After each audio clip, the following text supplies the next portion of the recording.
तुम्ही संत माय बाप कृपावंत, तुम्ही संत माय बाप कृपावंत, मी संत माय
कायमी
अवतार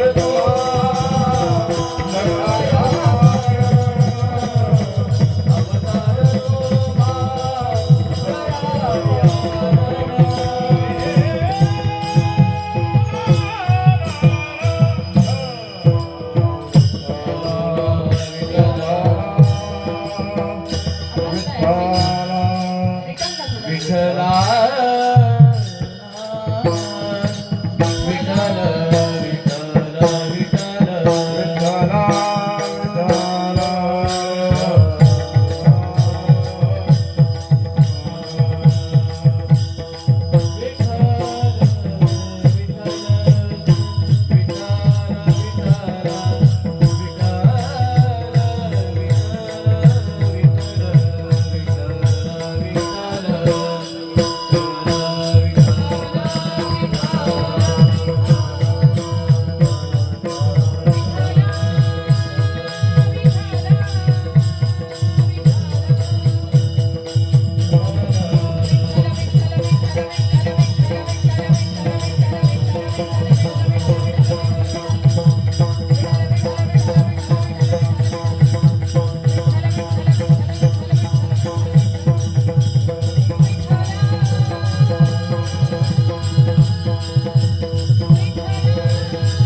कृपावंत कायमी पतित कीर्तिवाणू अवतार तुम्हा धराया कारण उद्धाराया जन जड जीवा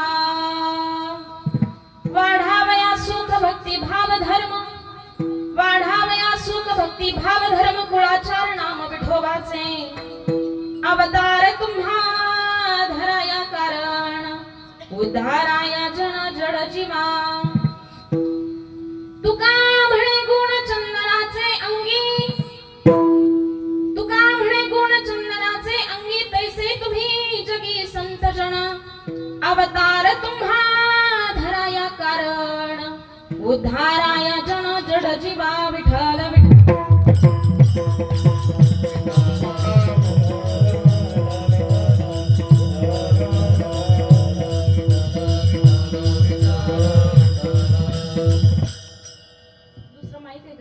आवाज ओढतो माईक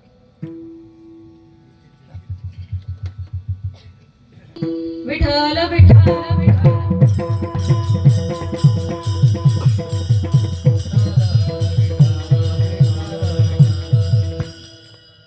आता वंदुरंग भूमिका कीर्तनी उभे होते लोका ताड मृदंग श्रोते देखा तया माझे नमन दंडवत ऐसे नमन करोनी सकळा हरी कथा बोली बोबडिया बोला अज्ञान म्हणूया पुलिया बाळा चालवी सकळा नामा म्हणे विठ्ठल विठ्ठल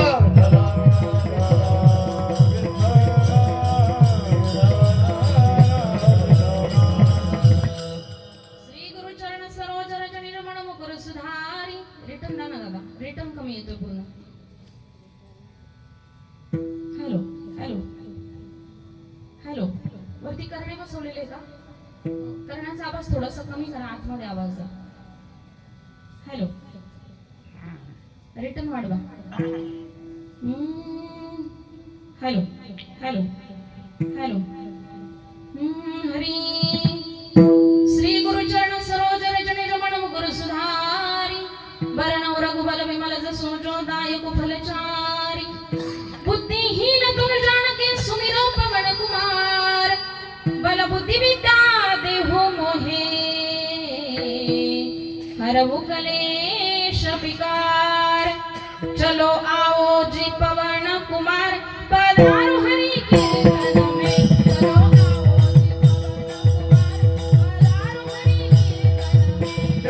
आओ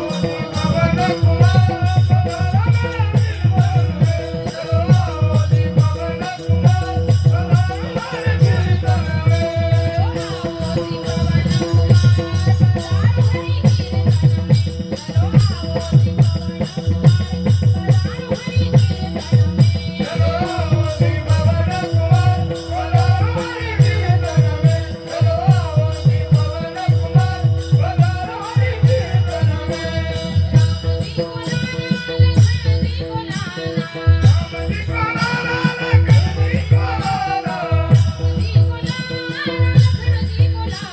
चलो पवन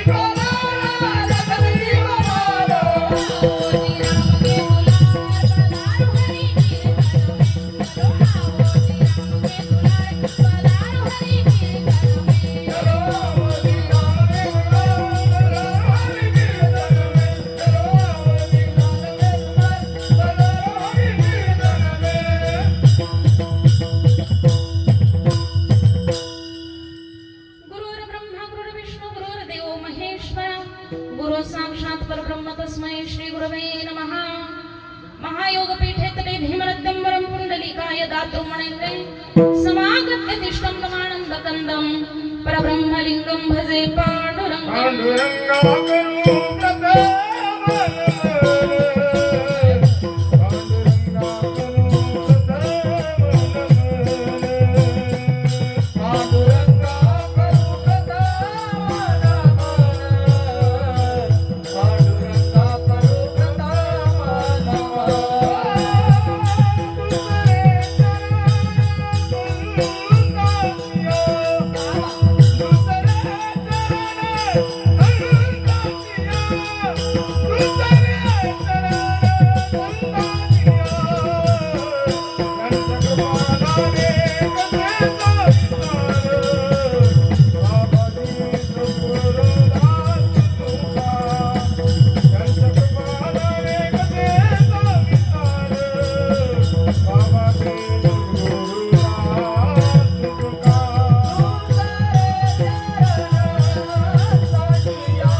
कथेचा विस्तार बाबाजी सद्गुरु दास तुका नमो ज्ञानेश्वरा निवृत्तिमदारा सोपान देवा मुक्ताबाई नमो त्रिभुवन पावनी अध्यत्र जननी देवाची सेवे लागे सेवक झालो तुमच्या लागलो निज चरणा अहो स्वामी तुकया देवा यावरीन करावा अवहेरू प्रारंभी विनती करू गणपती विद्यादया सागरा अज्ञानत्व हरुणी बुद्धिमती दे आराध्य मोरेश्वरा चिंता क्लेश दारिद्र्य दुःख देशांतरा पाठवी हे रंभा गणनायका गजमुखा भक्ता बहुतोषवी मोरया रे बाप्पा मोरया रे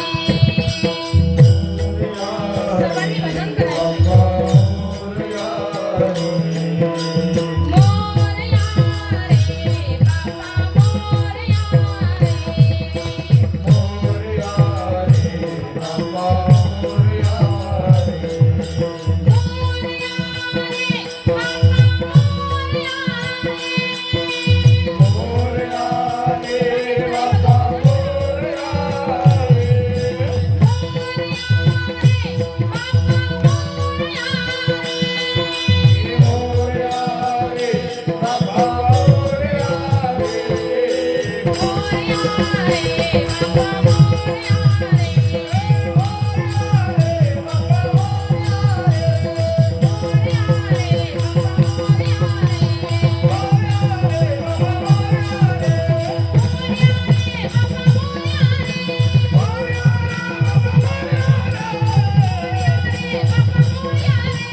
तुम्ही संतमाय बाप कृपावंत कायमी पतित कीर्तिवाणो अवतार तुम्हा धराया कारण उद्धाराया जन जड जीवा.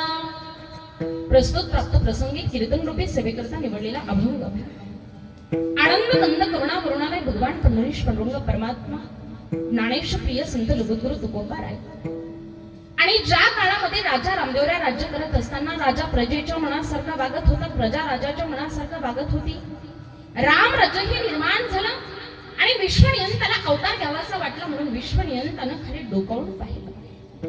मुकुटातला मणी गळाला आणि 16 वर्षाचं एक बालक पाठीचा ताट कणा करून उभं राहिलं. 700 श्लोकांवरती 9000 ओव्या लिहिल्या आणि 700 श्लोकांवरती 9000 ओव्या लिहित असताना अमृताचं पाणी तुम्हा आम्हाला दिलं. ईश्वरीय ज्ञान संजीवना ज्ञानेश्वरी आईच्या अंतकरणानं तुम्हा आम्हाला पाजली. जिच्या पोषणावर अनंत योगी निर्माण झाले ते विश्वविख्यात विश्वमौली ज्ञानोद्धार आहे. ज्ञानेश्वरी लिहून पूर्ण झाली. पसायदा रूपी कळस झाला. जो जे वांशील तो ते राहो. इतकंच नव्हे तर वसुदेव कुटुंबकम हे विश्वाची माझे घर या न्यायाला मौलींनी शेरा मारून ठेवला. या समाजामध्ये प्रेमभाव निर्माण व्हावा, स्नेहभाव निर्माण व्हावा, ती दैवी शक्ती निर्माण व्हावी याच्या करता मौलींनी ज्ञानेश्वरी वरती कळस केला, तो पसायदानाचा.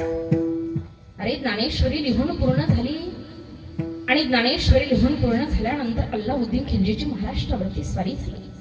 अल्लाउद्दीन खिलजी महाराष्ट्रावरती चालून आला. तुळजापूरच्या आईचं मंदिराचा कळस कापला आणि अल्लाउद्दीन खिलजी आपल्या पंढरपुराकडे झेपावला.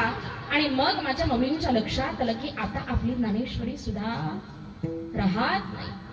अरे ज्ञानेश्वरी सहित समाधीस्थ व्हायचं ठरवलं. निवृत्ती दादानं शिळा सरकवली आणि अखंड महाराष्ट्रामध्ये ज्ञानाचा अंधकार झाला.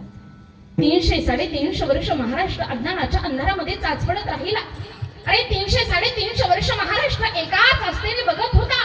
कोणी एका जन्माला येतो का, कोणी तुका जन्माला येतो का, अरे कोणी नाना जन्माला येतो का, कोणी नामा जन्माला येतो का. 300-350 वर्ष झाले. भक्ती म्हातारी झाली. विवेक वैराग्य अवतार घेणं सगळीकडे अधर्म झाला. आणि मग विश्वनियंताच्या लक्षात आलं की पुन्हा एकदा अवतार घेणं गरजेचं आहे. विश्वनियंतानं पुन्हा एकदा खाली डोकावून पाहिलं. मुकुटातला दुसरा मणी गळाला आणि दक्षिण वाहिनी इंद्रायणीच्या तळावरती देहू नगरामध्ये 42 वर्षाचं भक्तीचं गारुड उभं राहिलं. 4-4.5 हजार अभंग तो महात्मा प्रसवला. इंद्रायणीचं कार्पण्य धुवून गेलं. पंढरीनाथाला खिळ्या भेटला. पंढरपूरच्या बळवंटामध्ये भक्तिभावाचा डाव रंगला. भक्ती पुन्हा एकदा अंथरुणावरून उठली. भक्तीचा एका बाजूचा विवेकानं धरला, एका बाजूचा वैराग्यानं धरला आणि भक्ती महाराष्ट्र, सौराष्ट्र, प्रांत, कर्नाटक सगळीकडे फिरवून आली. महाराष्ट्रामध्ये आल्यानंतर महाराष्ट्रातल्या माणसांची मन संस्कारित झाली. तुकोबरायांनी गायलेल्या प्रसवलेल्या अभंगाद्वारे कीर्तनकार गावोगावी कीर्तन करू लागले. इतकंच नव्हे तर गळ्यामध्ये तुळशीच्या माळा आल्या, कपाळाला गोपीचंदन टिळा आला आणि हृदयामध्ये वैष्णवांच्या बद्दल कळवळा निर्माण झाला. हे कोणामुळे शक्य झालं तर फक्त आणि फक्त जगद्गुरु तुकोबरायांमुळे. अरे कोण तुकोबराय? माई बापांनो, मराठी माणसाला मराठी भाषेमध्ये मराठी बाणानं ज्यांनी उपदेश केला. संसार दुःखाच्या आपत्तीला इष्ट आपत्ती मानून भंडार भामचंद्राच्या साक्षीने गोविंद गोविंद असे गीत गाऊन भाव समाधीचा आनंद ज्यांनी उपभोगला. ढोंगी साधू संतांचे दिंडवडे काढत वैराग्याची दगदगीत पताका ज्यांनी फडकवली. इंद्रायणीचं पाणी पिऊन ज्यांची वाणी तृप्त झाली, ज्यांच्या रसवंतीला वसंताप्रमाणे बहर आला. भंडारा भामचंद्र बोरावड्याला ज्यांनी भवभत मानलं, वृक्षवल्लींना सोयरा मानलं, दगडाचे टाळ केले, पक्षांना सुस्वराने भजन आळवायला लावलं. इतकंच नाही तर माईबाप 4200 अभंगाची निर्मिती करताना प्रत्येक अभंगाकडे ज्यांनी पातिव्रत्य भावनेने पाहिलं. असे असणारे विश्वमान्य, विश्वाधिकार, विश्वप्रिय, चिन्मय स्वरूप असणाऱ्या अधिकार संपन्न साधू जगद्गुरु तुकोबरायांच्या गाथा चंद्रातील उत्कृष्ट असा कीर्तन रूपी सेवेकरता निवडलेला अभंग विठ्ठल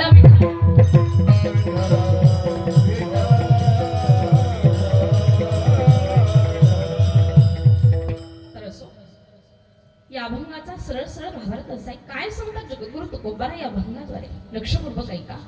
प्रस्तुत अभंगाद्वारे जगद्गुरु तुकोबाराय साधू संतांच्या बद्दलची कृतज्ञता व्यक्त करत आहेत.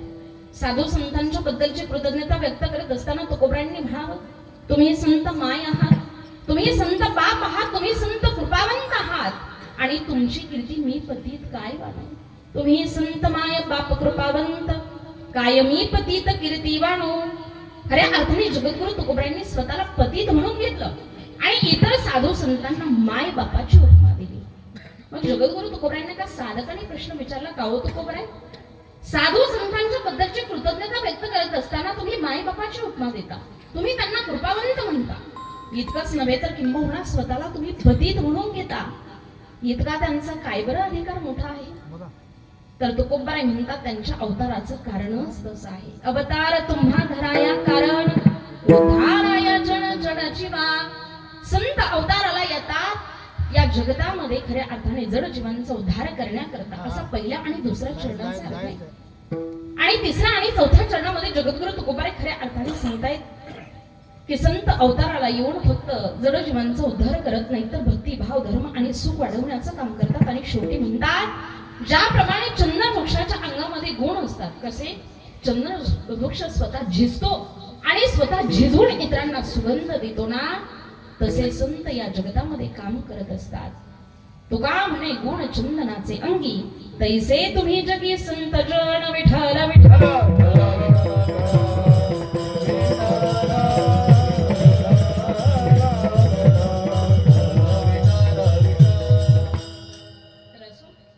आज या ठिकाणी अल्पसा परिहार द्यायचा, तो म्हणजे असा.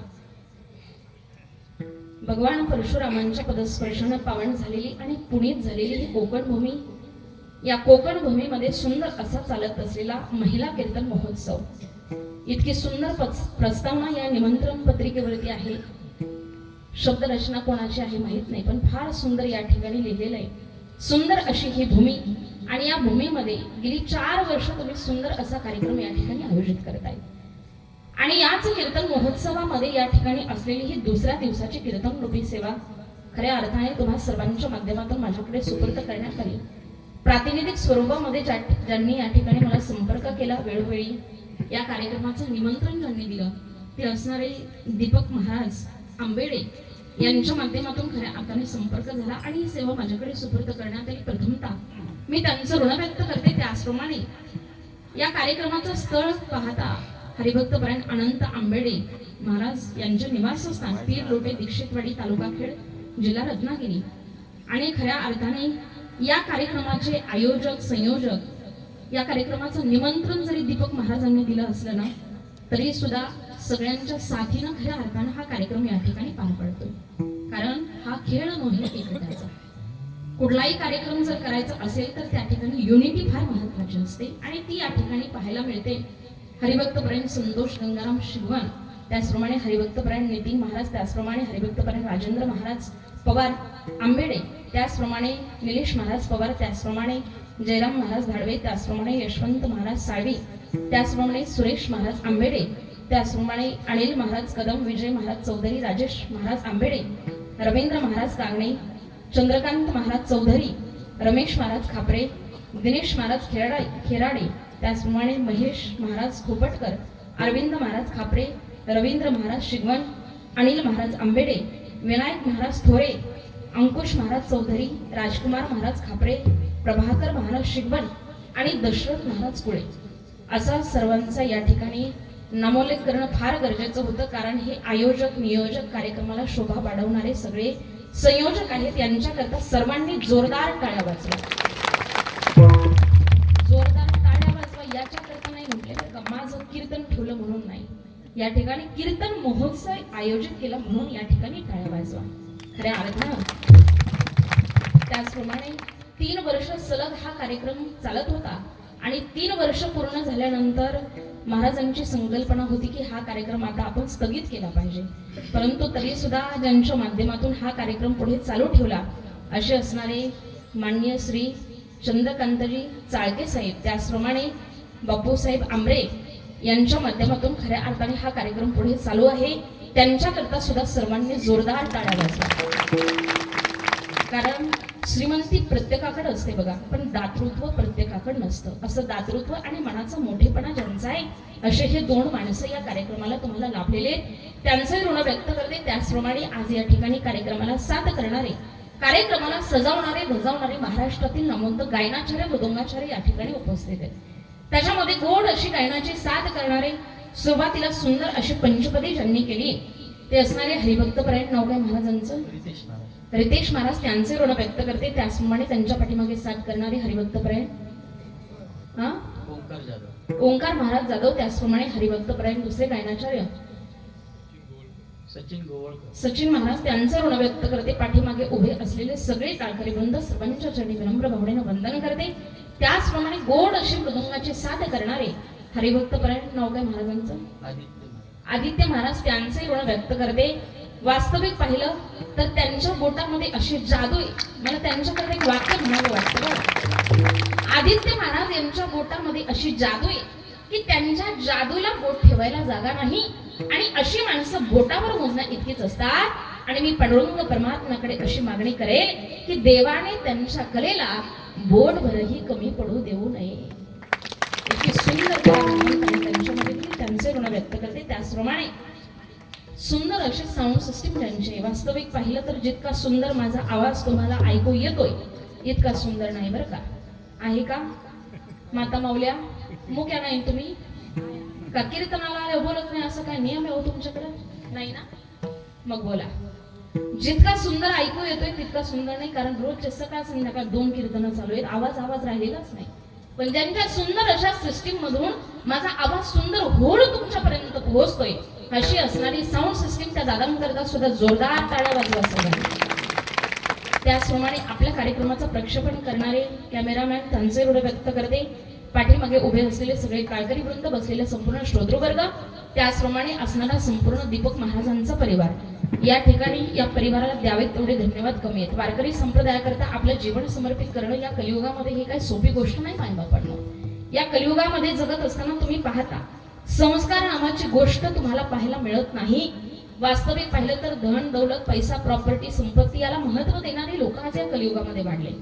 पण अशा कलियुगामध्ये जगत असताना सुद्धा हा संपूर्ण आंबेडे परिवार या कार्यक्रमाकरता स्वतःचं संपूर्ण वाहून घेतो, समर्पित करतो. वास्तविक पाहता त्यांचं या ठिकाणी ऋण व्यक्त केलं पाहिजे. सर्वांनी या परिवाराकरता जोरदार टाळ्या वाजवा आणि अधिक विस्तार न करता विश्वमांगल्याचं स्वप्न मुराशी बाळगून अखिल मानव जातीला ज्ञानाचा मार्ग दाखवणारे विश्वमौळी ज्ञानोबा आहे.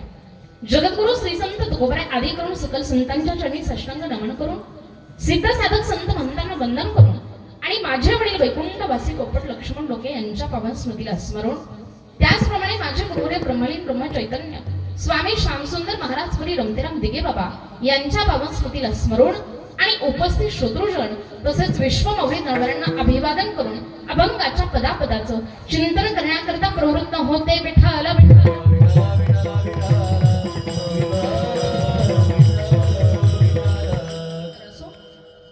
आज या ठिकाणी मी परिहार दिला. आता लक्षपूर्वक ऐका बरं का. बसलेली तास सव्वा तासाच्या कालावधीमध्ये संकल्पित वेळेमध्ये अतिशय सुंदर चिंतन तुम्हाला सांगणार आहे. तुम्हाला हसवण्याचा प्रयत्न अजिबात करणार नाही बरं का. हसवण्याचा प्रयत्न करणार नाही म्हणल्यावर तुम्हाला टेन्शन नाही आलं ना माता माऊल्या? नाही ना? कारण बऱ्याचशा लोकांची संकल्पना असते कीर्तन हे हसण्याकरता असतं.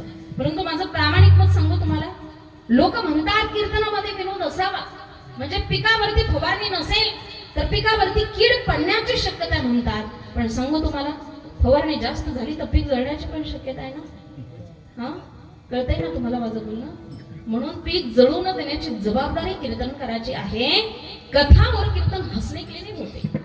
कथावर कीर्तन हसणे केले नाही होते, शुद्ध भाव से रोणे केले होते. हे ज्यावेळेला भगवंता करता कंठी प्रेम दाटे आणि नयनी नीर लोटे अशी अवस्था प्राप्त होत असते ना, त्यावेळेला खऱ्या अर्थाने ते कीर्तन किंवा प्रवचन सार्थकी लागत असतं. म्हणून माझं चिंतन फक्त लक्षपूर्वक ऐका. कारण कालपर्यंत तुम्ही अनेक कीर्तन प्रवचन ऐकले असतील, अगदी समाजकारणापासून राजकारणापर्यंत ते संसार कसा करावा इथपर्यंत तुम्ही ऐकलं असेल. परंतु ते मी आज तुम्हाला सांगणार नाही. का? आमच्या संतांच्या घरची परंपरा आम्हाला ते सांगत नाही. काय सांगते आमच्या संतांच्या घरची परंपरा? भक्ती ज्ञाना विरहित इतरा गोष्टी न कराव्या, प्रेम भरे वैराग्याच्या युक्ती विबराव्या, जेणेकरून अंतरी मूर्ती ठसावी श्रीहरीची, ऐसी कीर्तन मर्यादा आहे संतांच्या घरची. संत महात्मे सांगतात कीर्तनामध्ये 2 गोष्टी सांगू नये, राजकारण सांगू नये आणि प्रापंचिक गप्पा मारू नये. म्हणून राजकारणही सांगणार नाही, प्रापंचिक गप्पाही मारणार नाही. अगदी संतांच्या अंतःकरणातले भावरंग आज तुमच्यामध्ये उतरायचे. विठ्ठल विठ्ठल.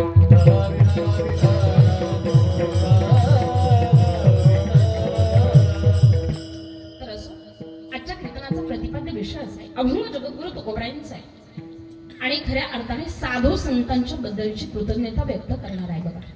साधू संतांच्या बद्दलची कृतज्ञता व्यक्त करत असताना तुकोबरायांनी म्हणावं, बाबा रे, खऱ्या अर्थाने साधू संत या जगतामध्ये अवताराला येतात जड जीवांचा उद्धार करण्याकरता. आणि म्हणून तुम्ही संत माय आहात, तुम्ही संत बाप आहात, तुम्ही संत कृपावंत आहात, तुमची कीर्ती मी पती काय म्हणू. मला वाटतं जगद्गुरु तुकोबरायांनी या ठिकाणी जी साधू संतांची उपमा दिलेली आहे ना, ही योग्यच दिलेली आहे. कारण या जगताच्या पाठीवरती असा एकमेव व्यक्ती आहे की जो आपल्या लेकरांवरती निस्वार्थी भावनेनं प्रेम करतो, तो म्हणजे आपला बाप आणि दुसरी व्यक्ती म्हणजे आपली माय. म्हणून तुकोबराय मायबाप म्हणतात. अरे किती प्रेम करतात मायबाप आपल्या लेकरांवरती. सांगू तुम्हाला माझ्या जीवनात घडलेलं उदाहरण. मी इयत्ता 7वी मध्ये असताना शाळेत ज्या वेळेला होते, लक्षपूर्वक एका प्रसंग, आपल्या मायबापाचं आपल्या लेकरावर किती प्रेम असतं त्याचप्रमाणे संत या जगतावरती किती प्रेम करतात तुम्हाला याच्यामधून लक्षात येईल. मी शाळेमध्ये असताना रोज ज्या रस्त्यानं शाळेमध्ये जायचे ना, त्या रस्त्यावरती एक आजी आजोबा रोज सकाळी सकाळी 9 वाजायच्या टायमिंगला उभे असायचे. रोज ज्या रस्त्यानं शाळेमध्ये जायचे सकाळी सकाळी 9 वाजायच्या टायमिंगला त्यांना पाहायचे असलेला भाव मला त्यांच्या चेहऱ्यावरती दिसायचा. आणि त्यांना पाहिल्यानंतर असं वाटायचं की यांना काहीतरी हवंय. रोज 9च्या टायमिंगला या ठिकाणी हे कशासाठी थांबत असतील बरं. अंतकरणामध्ये प्रश्न उत्पन्न व्हायचा, पण धाडस नाही झालं कधी त्यांना प्रश्न विचारण्याचं की बाबा तुम्ही या ठिकाणी कशासाठी थांबता हो. पण सांगू तुम्हाला, एक दिवस घरूनच विचार करून गेले, अरे रोज मी या बाबांना आजींना या ठिकाणी पाहते, हे कशासाठी थांबत असतील. सकाळी सकाळी घरून निघाले, अगदी 9च्या टायमिंगला ते बाबा आणि आजी त्या रस्त्यावरती उभा होते. 9 वाजायच्या टायमिंगला त्यांना पाहिल्यानंतर त्या बाबांना प्रश्न विचारला, बाबा रोज 9 वाजायच्या टायमिंगला या रस्त्यानं मी शाळेमध्ये जाते आणि रोज अगदी 9च्या टायमिंगला तुम्ही या ठिकाणी उभे असता, कशासाठी थांबता हो. तुम्हाला काय हवंय का म्हटलं, तुम्हाला भूक लागली का, माझ्याकडे डब्बा आहे म्हटलं, तुम्हाला डब्बा देऊ का. त्यावेळेला त्या आजी आजोबांनी दिलेलं उत्तर फार सुंदर होतं. आजी आजोबा म्हणतात, कदाचित आमच्याकडे पाहिल्यानंतर असं वाटत असेल की आम्हाला पोटाची भूक लागली, पण आम्ही पोटाची भूक भागवण्याकरता या ठिकाणी थांबत नाही ग. या ठिकाणी थांबण्याचं एकमेव कारण असं आहे, रोज या रस्त्यानं जी लाल रंगाची गाडी जाते ना, 4 व्हीलर, त्या गाडीतला माझा मुलगा असतो. तो मुलगा माझ्याशी बोलत नाही, पण त्याला पाहिल्यानंतर खऱ्या अर्थानं आमच्या अंतकरणाची भूक भागली जाते. त्याला पाहिल्याशिवाय आमचा दिवस जात नाही ना ग. आम्ही या ठिकाणी आमच्या पोटाची भूक भागवण्याकरता थांबत नाही, तर आमच्या अंतकरणाची भूक भागवण्याकरता या ठिकाणी थांबतो. माई बापांनो, तो मुलगा त्या माई बापाशी बोलत नाही तरी सुद्धा रोज त्याचा चेहरा पाहण्याकरता त्या ठिकाणी थांबतात. त्यांना मायबाप म्हणतात. इतके मायबाप आपल्या लेकरावरती प्रेम करतात. म्हणून संत सुद्धा अशाच पद्धतीचं प्रेम करत असतात. ज्याप्रमाणे माईबाप आपल्या लेकरांच्या कल्याणाकरता अहोरात्र कष्ट करतात, रात्रंदिवस देह झिजवतात ना, त्याचप्रमाणे संत सुद्धा या जगताच्या कल्याणाकरता, या विश्वाच्या कल्याणाकरता अहोरात्र कष्ट करतात, अहोरात्र देह झिजवतात. जगाच्या कल्याणा संतांच्या विभूती देह कष्टविती परोपकारी. खऱ्या अर्थानं या जगताकरता देह झिजवावा. मला वाटतं या जगताकरता देह झिजवणारे एकमेव संत या महाराष्ट्राच्या मातीमध्ये जर कोणी असतील तर ते विश्वमौली ज्ञानोबराय आहेत. म्हणून जगद्गुरु तुकोबरायांनी जे जे अभंग संतपर लिहिले ते विश्वमौली ज्ञानोबरायांकरताच लिहिले. लक्षपूर्वक ऐका, ही जी माय बापाची उपमा दिलेली आहे ना, ती फक्त विश्वमौली ज्ञानोबरायांनाच दिलेली असावी, नवे नवे दिलीच आहे. का दिली आहे सांगू तुम्हाला. या जगताच्या काठीवरती एकमेव संत आहेत की ज्या संतांना माऊली म्हणून संबोधलं, आणि एकमेव पुरुष आहे बरं का जगाच्या पाठीवरती. तुमच्यातला एखादा पुरुष त्याला कोणी माऊली म्हणेल का हो.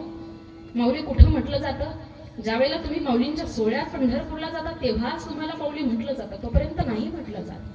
का बरं. एकमेव पुरुष आहे विश्वाच्या पाठीवरती. इतकंच नव्हे तर साधकाचा मायबाप दरुषणे हरिताप, सर्वाभूती सुखरूप ज्ञानोबा माझा. ज्ञानोबांना साधकाचा मायबाप म्हटलं. का मायबाप म्हटलं सांगू तुम्हाला. त्याचं कारण असं आहे मायबापांनो, विश्वमौली ज्ञानोबांच्या चरित्रामध्ये आलेला एक गोड प्रसंग आहे बघा, फार गोड प्रसंग आहे. लक्षपूर्वक ऐका. विश्वमौली ज्ञानोबाने म्हणतात, एकदा सहजच आम्ही वैकुंठाला गेलो. माऊलींना विचारलं, माऊली तुम्ही कशा करता वैकुंठाला गेले हो. माऊली म्हणतात जाणं तसं आमचं सहजच होतं. सहज आम्ही वैकुंठाला गेलो म्हटले. आणि त्या ठिकाणी गेल्यानंतर एक दृश्य आम्हाला दिसलं. म्हटले ते दृश्य काय होतं बरं? माऊली म्हणतात तिथं गेल्यानंतर आम्हाला दिसलं भगवान परमात्म्याच्या घरी अर्जुन महाराज जेवण करण्याकरता आले होते. बरं म्हटले त्यांना जेवणाकरता काय होतं बरं? माऊली म्हणतात त्यांना बसण्याकरता चांदीचा पाट आहे, सोन्याचं ताट आहे आणि सोन्याच्या ताटामध्ये ब्रह्मरसाचे पदार्थ वाढलेले. सहजे ब्रह्मरसाचे परगुणे केले अर्जुना लागे नारायणे, तेथ अवसरी पाहुणे पातलो आम्ही. माऊलीने ज्ञानेश्वरी मध्ये वर्णन केलं. तिथं गेलो हे दृश्य आम्हाला दिसलं. म्हटले बरं म्हटले पुढं काय झालं हो? माऊली म्हणतात मग आपल्याकडे प्रथा आहे बघा, आपल्या घरी जर एखादा पाहुणा आला आणि त्या क्षणाला जर आपण जेवण करत असलो तर आपण सहज काय म्हणतो? बोला काय म्हणतो? या जेवायला. बरोबर. अगदी तसंच विश्वमौली ज्ञानोबांना अर्जुन महाराज म्हणतात ओ विश्वमौली ज्ञानोबाई बसा ना जेवणा करता. आता जेवणा करता बसा म्हटल्यानंतर माऊली म्हटले तुम्ही ज्यांच्याकडे आले तुम्ही पण पाहुणे आणि आम्ही पण पाहुणे. तुम्ही बोलवण्यापेक्षा ज्यांच्याकडे आलो त्यांनी बोलवलं पाहिजे ना. तितक्यात हे वाक्य पडलं भगवान परमात्म्याच्या कानावरती आणि भगवान परमात्मा म्हणतात ओ विश्वमौली ज्ञानोबाई अहो बसा ना जेवणा करता. आता जेवणा करता बसा म्हटल्यानंतर माऊलींच्या पाठीमागे मुक्ताबाई उभ्या होत्या. कोण मुक्ताबाई? मुक्तपणे मुक्त श्रेष्ठपणे श्रेष्ठ सर्वत्र वरिष्ठ मुक्ताबाई. सुखाचा निधान तो माझा सोपान विश्रांतीचे स्थान मुक्ताबाई. असं वर्णन ज्यांचं करावं त्या मुक्ताबाई पाठीमागे उभ्या होत्या. मुक्ताबाईला विचारलं काय करू ग मुक्ते, काय करू ग मुक्ते असा प्रश्न ज्या वेळेला विचारला ना माई बापांनो, जी मान माझ्या मुक्ताबाईनं हलवली ना ती होकार आरती होती. बसा ना जेवणा करता. आता जेवणा करता बसा म्हटल्यानंतर विश्वमौली ज्ञानोबा जेवणा करता बसले. आता पंक्ती भेद करता येत नाही बघा. जसं ताड भगवान परमात्म्याच्या घरी अर्जुन महाराजांच्या समोर आहे ना अगदी तसंच ताट माझ्या विश्वमौली ज्ञानोबांच्या समोर आलं. कसं? ब्रह्मरसाच्या पदार्थानं भरलेलं ते ताट ज्या क्षणाला समोर आलं. पुंडलिका बद्दा झालं, सगळं झालं आणि पुंडलिका बद्दा झाल्यानंतर त्या क्षणाला ते ब्रह्मरसाचे पदार्थ ग्रहण करण्याची वेळ आली ना पुन्हा एकदा माझ्या विश्वमौली ज्ञानोबांनी मुक्ताबाईकडे वळून पाहिले. दुसऱ्यांदा प्रश्न विचारला आता काय करू ग मुक्ते, आता काय करू ग मुक्ते असा दुसऱ्यांदा ज्या वेळेला प्रश्न विचारला ना माता मौल्यांनो, जी मान माझ्या मुक्ताबाईनं हलवली ना ती नकारार्थी होती. हो नकोस दादा. अगं मुक्ते देवाच्या दारातले ब्रह्मरसाचे पदार्थ आहेत ग, असे उष्टे तर टाकता येणार नाहीत ना. हे दादा अरे देवाच्या दारातले ब्रह्मरसाचे पदार्थ जरी असले ना हे ब्रह्मरसाचे पदार्थ तू जर वैकुंठामध्ये खाल्ले ना दादा तर मृत्यू लोकातले लोक तुला आपल पोट्या म्हणतील दादा. याच्या करता तू हे ब्रह्मरसाचे पदार्थ खाऊ नकोस. काय करू मुक्ते या ताटाचं? दादा ते ताट माझ्या हातामध्ये दे. माझ्या आधी शक्ती मुक्ताबाईनं ब्रह्मरसाच्या पदार्थानं भरलेलं ते ताट माईबापांनो आपल्या हातामध्ये घेतलं रे. आपल्या हातामध्ये घेतलेलं ब्रह्मरसाच्या पदार्थानं भरलेलं ते ताट आपल्या मायेच्या पदराखाली झाकलं आणि आपल्या मायेच्या पदराखाली झाकून थेट वैकुंठावरून या मृत्यू लोकामध्ये आणलं. अरे कुठं आणलं? आळंदी तीर्थक्षेत्रामध्ये इंद्रायणीच्या तीरावरती जे काही रंजलेले गांजलेले निराश्रित लोक आहेत ना माईबापांनो त्यांच्याकरता ते ब्रह्मरसाचे पदार्थ वाढले रे. पण ऐका ना देवाच्या दारातले ब्रह्मरसाचे पदार्थ होते ते खाऊन खाऊन ब्रह्मरसाचे पदार्थ संपायला तयार नाहीत रे. पण शिल्लक राहिलेले ब्रह्मरसाचे पदार्थ माझ्या आदिशक्ती मुक्ताबाईला विश्वमौली ज्ञानोबांना सिद्ध बेटापर्यंत सुद्धा आळंदीकरांनी नेऊ दिले नाही. तरी सुद्धा ज्ञानेश्वरीच्या शेवटी काय मागतात देवाकडे? जे खणांची व्यंकटी सांडो तया सत्कर मिरती वाढो. देवा ए देवा ज्या लोकांनी मला माझ्या आयुष्यामध्ये त्रास दिला ना रे देवा त्यांचा दुर्जनपणा जाऊ दे आणि त्यांना सद्बुद्धी दे देवा. त्यांना सद्बुद्धी दे. याला म्हणावं साधूचं अंतकरण, याला म्हणावं संतांचं अंतकरण. आणि याच्या पुढे जाऊन सांगू तुम्हाला साधू कोणाला म्हणावं संत कोणाला म्हणावं. आणि ज्या क्षणाला विश्वमौली ज्ञानोबांनी ठरवलं माझ्या आदिशक्ती मुक्ताबाईनं गावामध्ये जावं भिक्षा मागण्याकरता आळंदीकरांनी नाही मिळू दिली. माऊलींनी विचार केला, काल माझी मुक्ताबाई आळंदी तीर्थ क्षेत्रामध्ये गेली भिक्षा मागण्याकरता, तिला आळंदीकरांनी भिक्षा मिळू दिली नाही. आता माझ्या मुक्ताबाईला मी आळंदी तीर्थ क्षेत्रामध्ये जाऊ देणार नाही. स्वतः भिक्षेची झोळी बगलेमध्ये अडकवली आणि भिक्षा मागण्याकरता माऊली भल्या पहाटे आळंदीमध्ये गेले. माधव शास्त्रींच्या दारात गेले आणि आवाज दिला, ओम भवती भिक्षाम देही. आवाज दिल्याच्या बरोबर घरातली पत्नी बाहेर आली. हातामध्ये कोराडणं होतं, चपात्या, त्याच्यावरती भाजी. ती माऊलींच्या हातावरती टेकवली. माऊलींनी ते आपल्या हातामध्ये घेतलं माई बापांनो आणि आपल्या असणाऱ्या भिक्षेच्या झोळीमध्ये टाकणार तितक्यात त्या ठिकाणी माधव शास्त्री आले. माधव शास्त्री विचारतात, संन्याशाच्या कार्ट्यात नाण्या भल्या पाट्या आमच्या दारात कशा करता आलास रे? त्यावेळेला माऊलींनी म्हणावं, ओ शास्त्री ऐका ना, माझ्या करता नाही हो, माझ्या सोपाना करता सुद्धा नाही, माझा निवृत्ती दादा आहे ना त्याच्या करता सुद्धा नाही हो.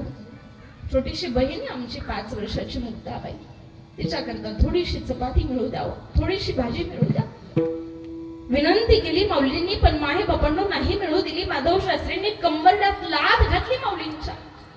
अरे ज्या क्षणाला कंबरड्यात लाद घातली ना, वैद्य बाबा म्हणतात, खऱ्या अर्थाने माऊलींच्या हातातली चपाती गटारात पडली, याच्यामध्ये नवल नाही. तर त्या चपातीवरची भाजी माऊलींच्या तोंडावरती उडाली रे. माऊलीचं अंतकरण दुःखी कष्टी झालं. अरे ज्यांच्या कल्याणाकरता जगायचं रात्रंदिवस देह झिजवायचा, खऱ्या अर्थाने त्यांनीच आपल्याला ही वागणूक द्यावी.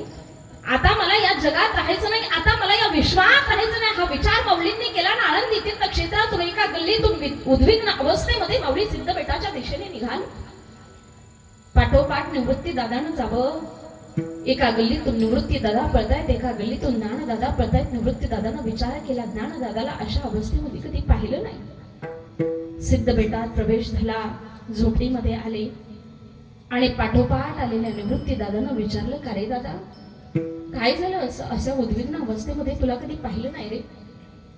दादा आळंदीमध्ये गेलो होतो मागण्याकरता, भिक्षा मागण्याकरता गेलो, पण ऐक ना, तुझ्याकरता मागण्याकरता नव्हतो गेलो, माझ्याकरता सुद्धा नव्हतो गेलो रे.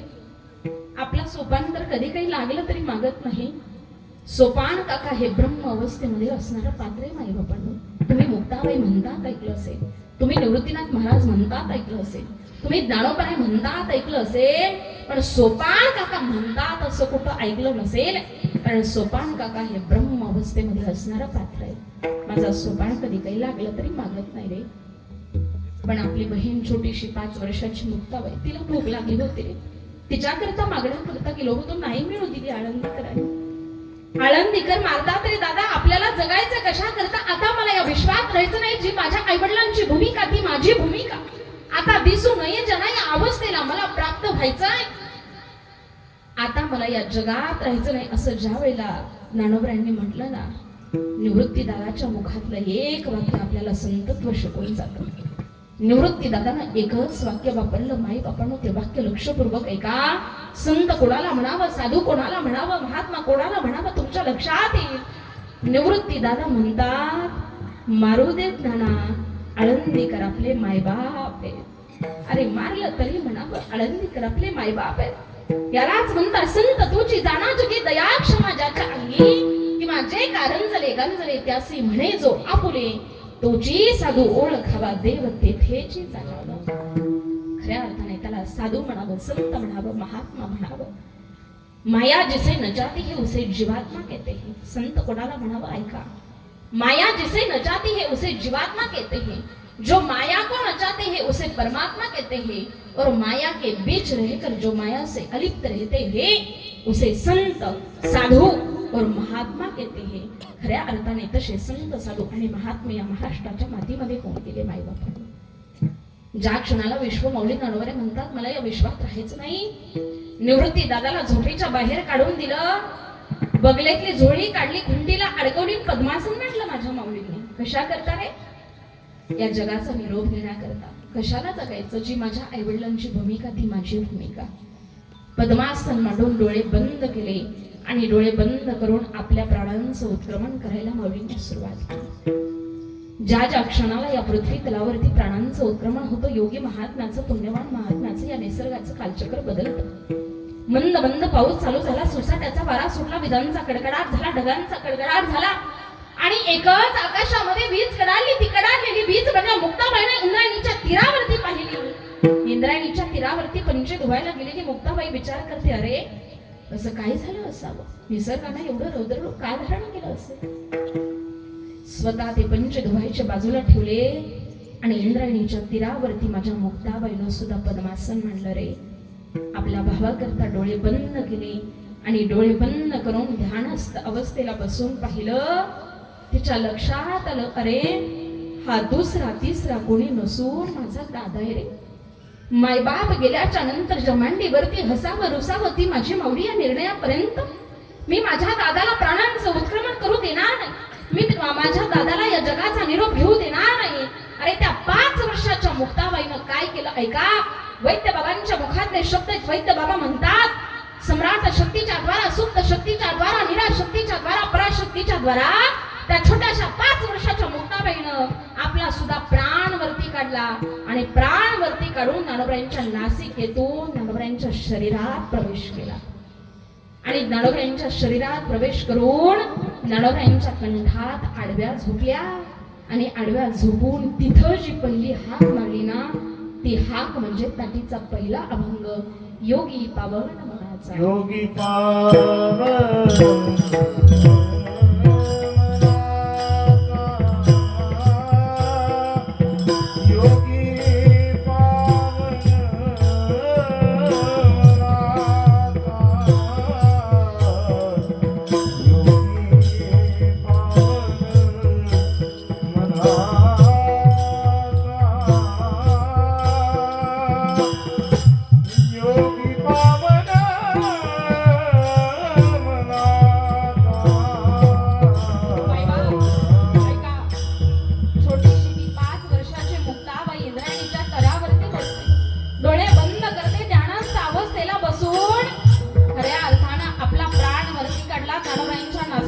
शरीरात प्रवेश केला. आडव्या झोपल्या म्हणतात, माऊली ओ माऊली तुम्ही योगी आहात हो.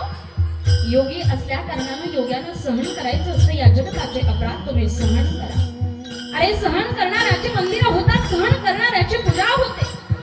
ती 5 वर्षाची मुक्ताबाई ज्ञानोबरांना उपदेश करते आणि आताची 5 वर्षाची मुक्ताबाई काय करते.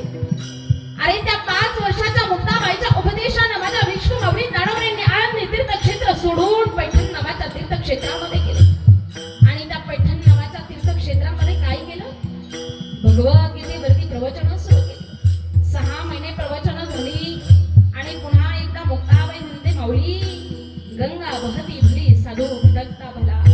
अहो गंगेनं वाहायचं असतं परोपकारा करता आणि साधूनं भटकायचं असतं या जगताचं कल्याण करण्याकरता. माऊली आपल्याला निघायला हवं.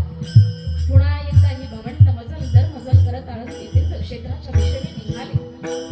अरे आळंदी तीर्थक्षेत्रामध्ये येत असताना अहिल्यानगर नावाचा जिल्हा आहे आणि त्या अहिल्यानगर नावाच्या जिल्ह्यामध्ये एक नेवासा नावाचं गाव लागतं. त्या नेवासा नावाच्या गावामध्ये पोहोचली. त्या गावात पोहोचल्यानंतर त्याच नेवासा नावाच्या गावामध्ये माझ्या विश्वमौली ज्ञानोबरांनी मेलेल्या माणसाला जिवंत करून विश्वमौली ज्ञानोबरांनी ज्ञानेश्वरी नावाचा ग्रंथ लिहून घेतला. सच्चिदानंद बाबा त्यांचं नाव. अरे मेलेल्या माणसाला जिवंत करून माझे विश्वमौली ज्ञानोबा ज्ञानेश्वरी नावाचा ग्रंथ लिहितात, पण आपण तो जिवंतपणे वाचत नाही. आपल्या महाराष्ट्राची शोकांतिका या हातामध्ये तो ग्रंथ. अरे ती छोटीशी 5 वर्षाची मुक्ताबाई सांगते, ओ माऊली सहन करणाऱ्याची मंदिरं होतात. सांगू तुम्हाला कशी मंदिरं होतात. सकाळी सकाळी तुम्ही मंदिरात गेलात तर मंदिरात गेल्यानंतर मंदिराच्या पायरीवरती पडलेली फुलं तुम्हाला दिसतील. मंदिराच्या आत गेल्यानंतर भगवंताच्या गळ्यातला हार तुम्हाला दिसेल. अरे ती पायरीवरची फुलं त्या हारातल्या फुलांना विचारत असतात, का रे तुमचा अधिकार इतका मोठा, तुम्ही भगवंताच्या गळ्यापर्यंत गेला आणि आमचा अधिकार इतका सर्वसामान्य, आम्ही पायरीवरती पडलो, लोक आम्हाला तोडून तुमच्यापर्यंत येतात. त्यावेळेला ती गळ्यातली फुलं हसून उत्तर देत असतात. ती गळ्यातली फुलं म्हणत असतात, गड्या भगवंताच्या गळ्यापर्यंत येणं इतकं सोपं नाही. त्याच्या करता काळजातून सुई टोचून घ्यावी लागते, मग इथपर्यंत येता येतं. सोपं नाही इथपर्यंत येणं. आम्ही ते दुःख सहन केलं, परिणाम आम्ही भगवंताच्या गळ्यापर्यंत गेलो. याच्या पुढे जाऊन सांगू तुम्हाला. अरे तुम्ही लोहाराचा दुकानदार कधी पाहिला. तो लोहाराचा दुकानदार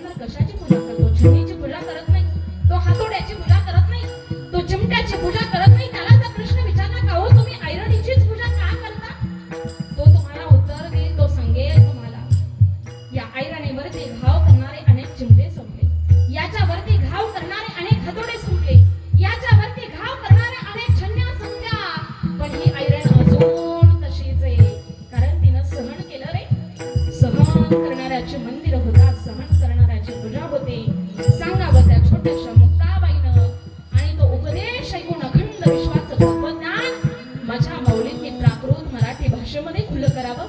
अरे किती मोठी कृपा आहे आपल्यावरती. माझ्या माऊलींना 56 भाषा येत होत्या.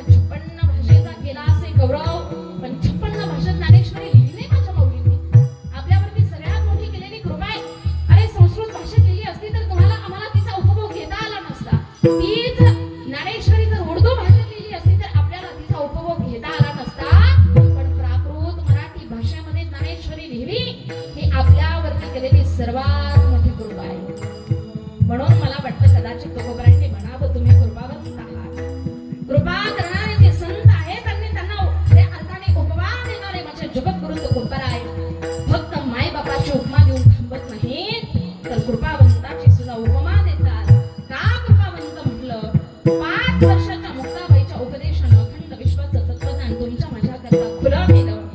किती गोड उपदेश केला माझ्या मुक्ताबाईनं, ऐका.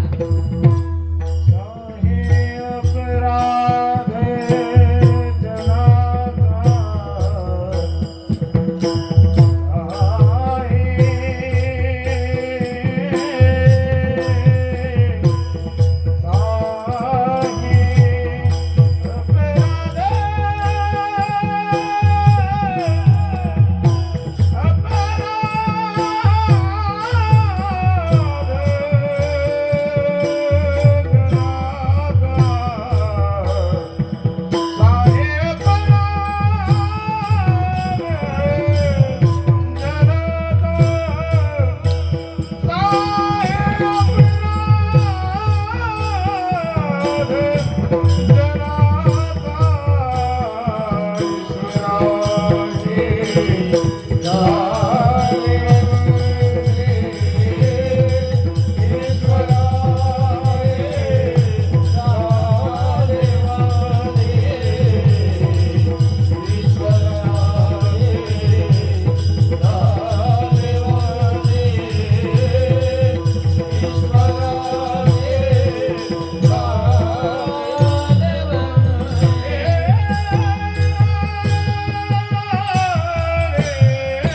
अपराध जनाचा, वा, क्या बात आहे.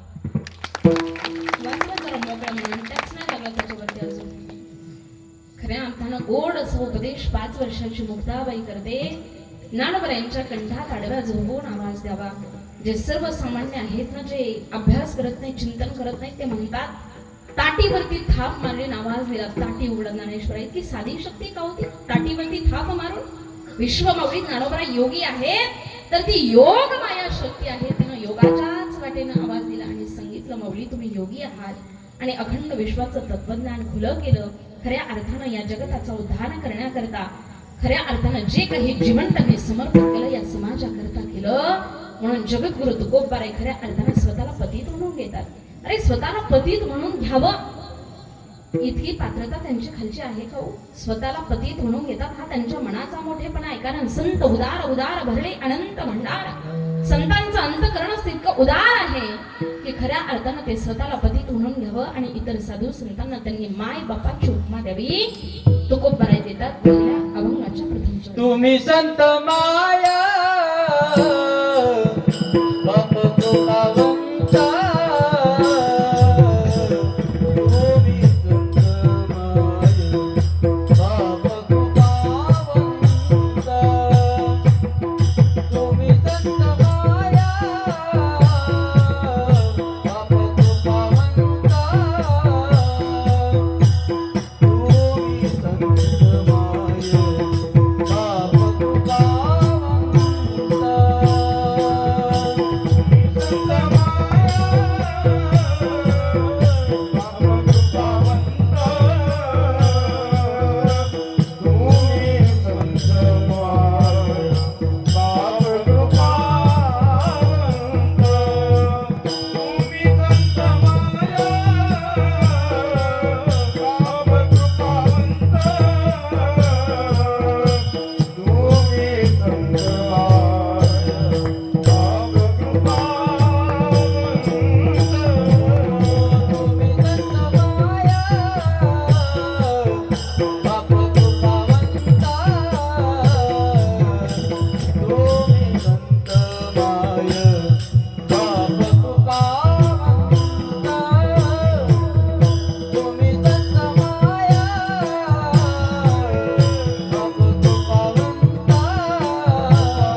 आणि तुमची कीर्ती मी पतीत काय म्हणू.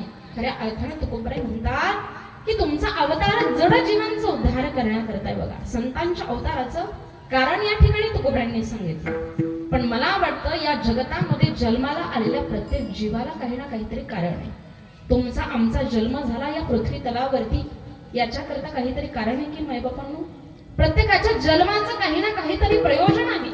देवाच्या अवताराला कारण आहे, संतांच्या अवताराला कारण आहे आणि तुमच्या माझ्या जन्माला सुद्धा कारण आहे. सांगू तुम्हाला, देवाच्या अवताराचं कारण सांगते, संतांच्या अवताराचं कारण सांगते आणि तुमच्या माझ्या जन्माचं कारण सांगते.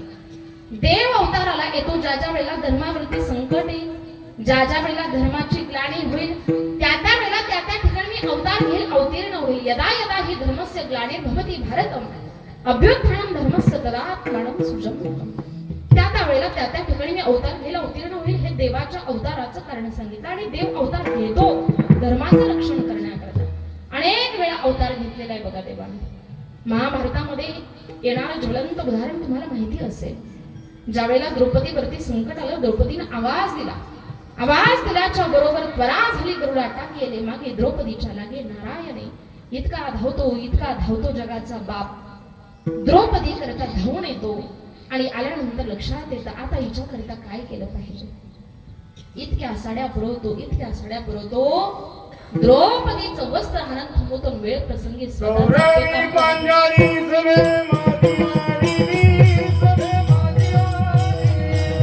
वत्रे गंगी वत्रे, वत्रे गंगी वत्रे गंगी लाली माऊली.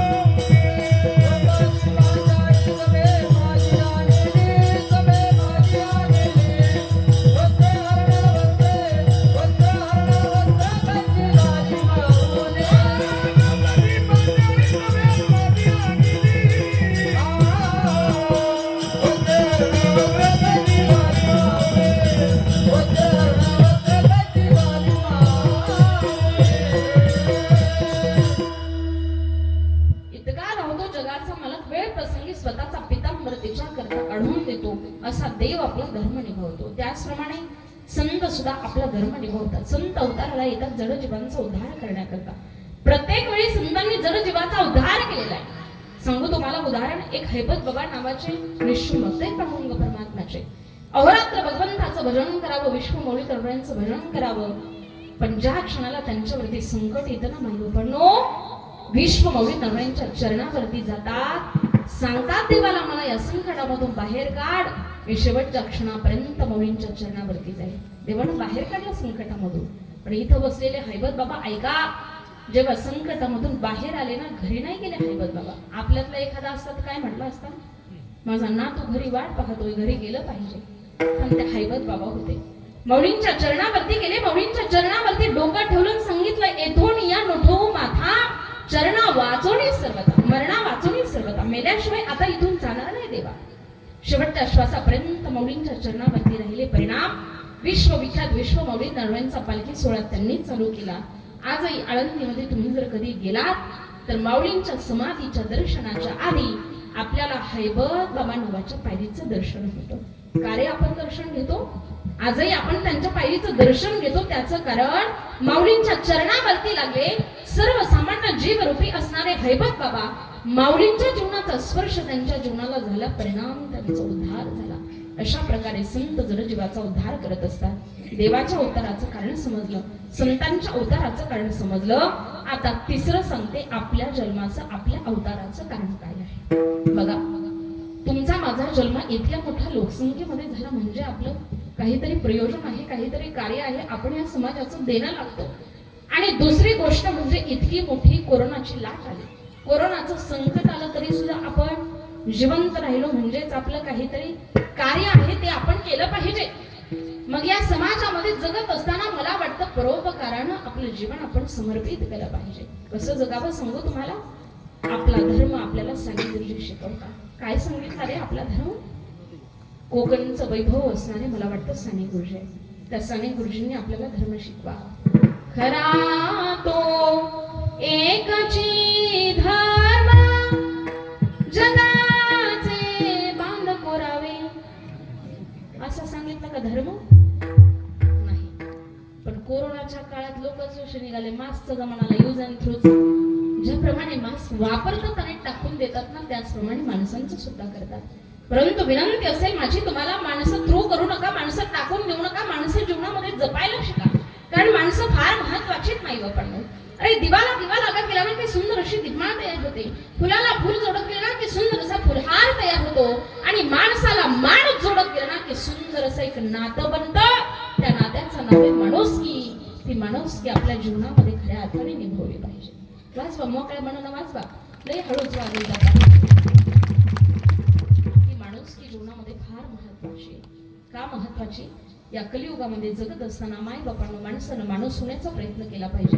नाही आपल्याला देव होता आलं तरी चालेल, नाही आपल्याला संत होता आलं तरी चालेल, पण कमीत कमी माणसानं चांगला माणूस तरी बनण्याचा प्रयत्न केला पाहिजे. का माणसानं माणूस बनावं सांगू तुम्हाला. या कलियुगामध्ये जगत असताना माणसानं माणूस बनण्याचा प्रयत्न करत असताना आपल्या लेकरांवरती संस्कार चांगले करा. संस्कार संस्कृती टिकणं ही फार काळाची गरज आहे. कारण या कलियुगामध्ये तुम्ही पाहता मालेगाव सारख्या, बदलापूर सारख्या घटना या महाराष्ट्राच्या मातीमध्ये घडतात. का घडतात त्याचं कारण तुम्हाला सांगू. संस्कार नावाची गोष्ट शिल्लक राहिली नाही. 1500 रुपये प्रत्येक महिन्याला आपल्या खात्यात आल्यानंतर आपल्याला फार आनंद होतो महिला मंडळ.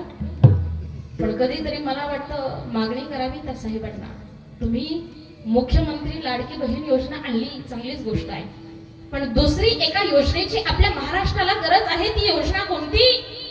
खऱ्या अर्थानं माझी लाडकी बहीण सुरक्षा योजना आणि छत्रपती शासन या महाराष्ट्राच्या मातीमध्ये आणि ज्या दिवशी छत्रपती शासन येईल आणि टकमक टोकावरून कडी लोटासारखी शिक्षा या महाराष्ट्राच्या मातीमध्ये होईल ना, त्या दिवशी बदलापूर सारख्या आणि मालेगाव सारख्या घटना थांबतील. तोपर्यंत नाही थांबणार. काळाची गरज आहे. लेकरांवरती संस्कार चांगले करा.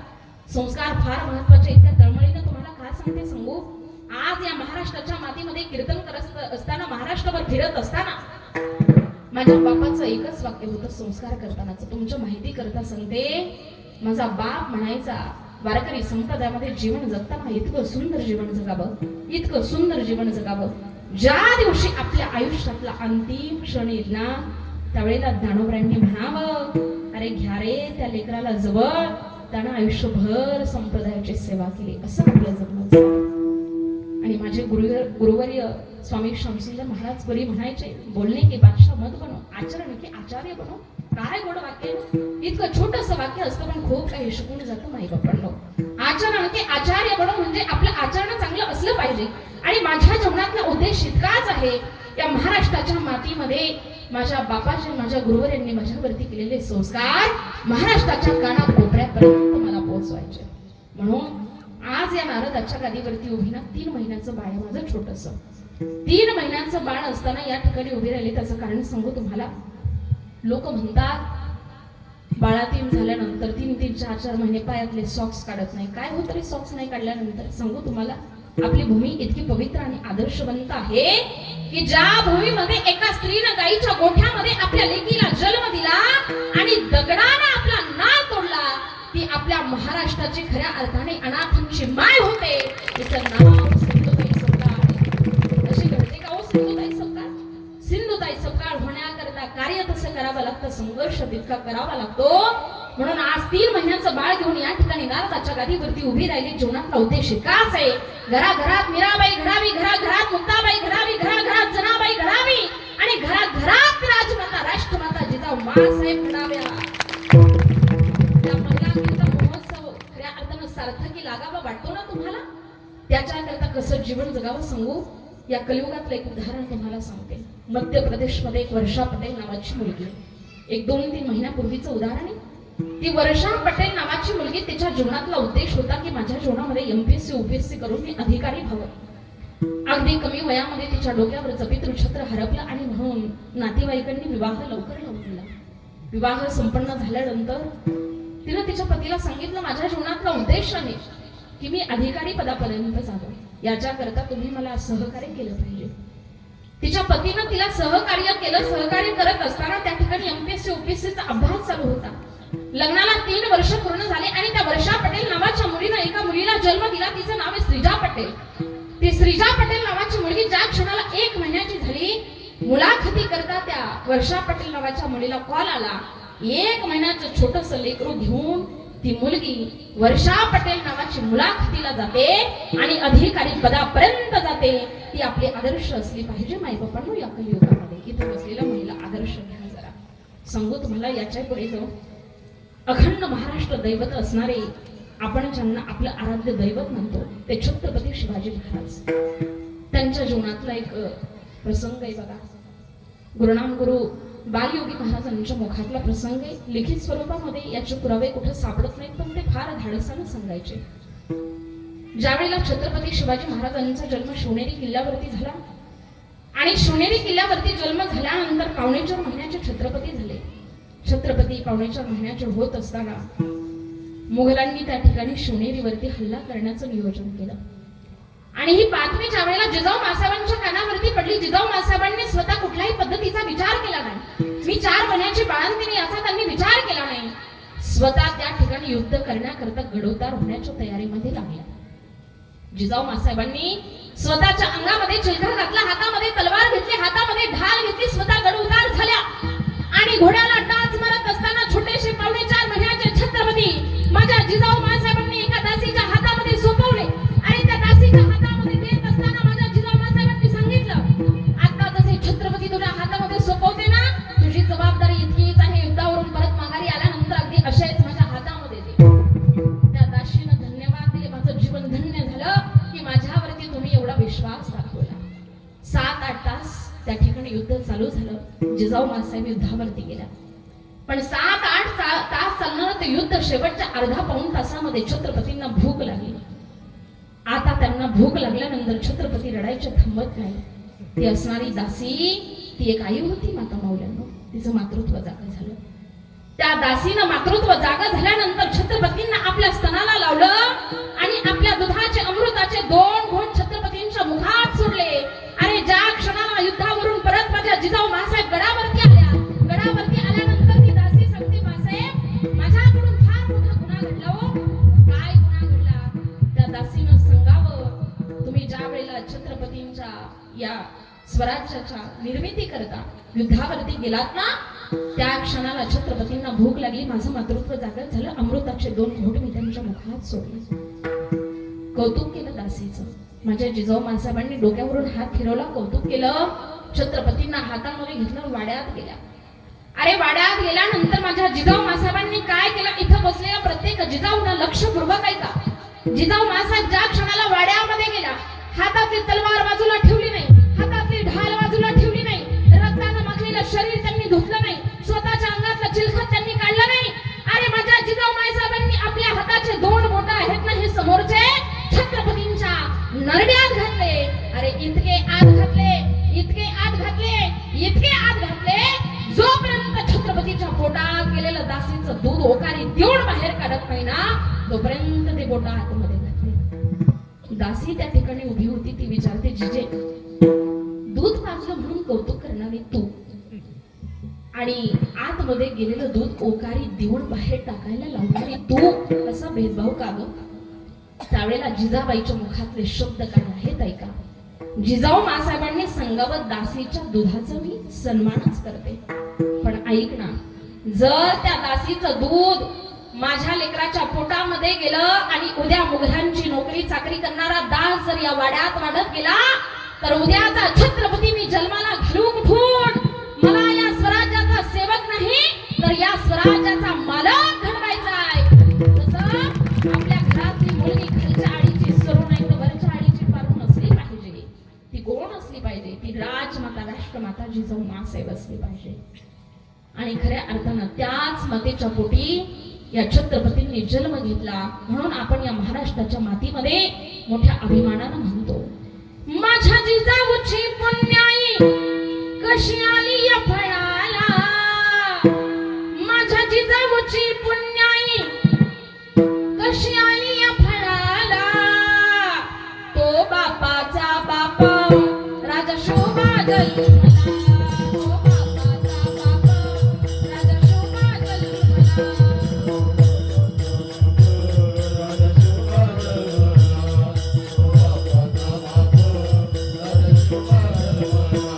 माझ्या जिजाऊची पुण्याई कशी आली या फळाला, माझ्या जिजाऊची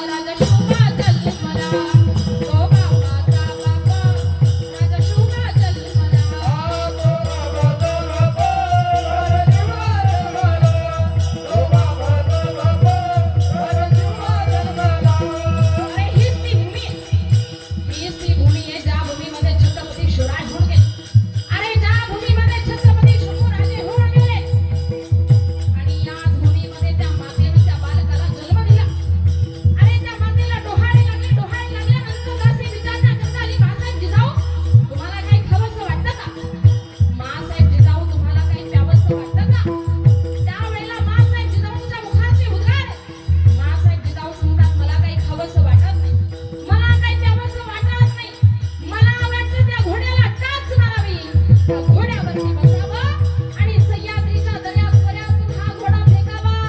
अरे हे उद्गार आणि हे डोहाळे माझ्या माँसाहेब जिजाऊंचे होते. आपल्याला डोहाळे लागतात कशाचे? आंबट तिखट गोड खाण्याचे. अरे डोहाळे लागावे वारकरी संप्रदायाचे, डोहाळे लागावे ज्ञानेश्वरी वाचनाचे, डोहाळे लागावे गाथा वाचनाचे. अरे 9 महिने सांगू तुम्हाला, 9 महिने माझी मुलगी पोटामध्ये असताना खऱ्या अर्थानं 9 महिने कीर्तन केली. परिणाम आज या ठिकाणी कीर्तन होत आहे. इतका शांत स्वभाव ही फक्त आणि फक्त गर्भ संस्काराचा परिणाम आहे मायबापा. जसे बाबा महाराज सातारकर सांगायचे ना, माझी पहिली वारी माझ्या आईच्या पोटातून झाली, तशी पुढची पिढी म्हणेल माझी पहिली वारी माझ्या आईच्या गर्भातून झाली. म्हणून ती वारी सुद्धा त्या ठिकाणी पूर्ण झाली. संस्कार करत असताना असे संस्कार करा. छत्रपतींवरती जसे संस्कार माझ्या माँसाहेब जिजाऊंनी केले आणि त्याच माँसाहेब जिजाऊंच्या पोटी त्या छत्रपतींचा जन्म झाला. अरे कुठे झाला ऐका. शिवनेरीवर शुभ जन्मला आनंदाधिपती, सारे राजांचा अधिपती. दैवत छत्रपती नामचा दैवत छत्रपती. दैवत छत्रपती नामचं दैवत छत्रपती. शोभाचे मावळे आम्हाला नाही कुणाची भीती, शोभाचे मावळे आम्हाला नाही कुणाची भीती. दैवत छत्रपती नामचं दैवत छत्रपती, दैवत छत्रपती नामचं दैवत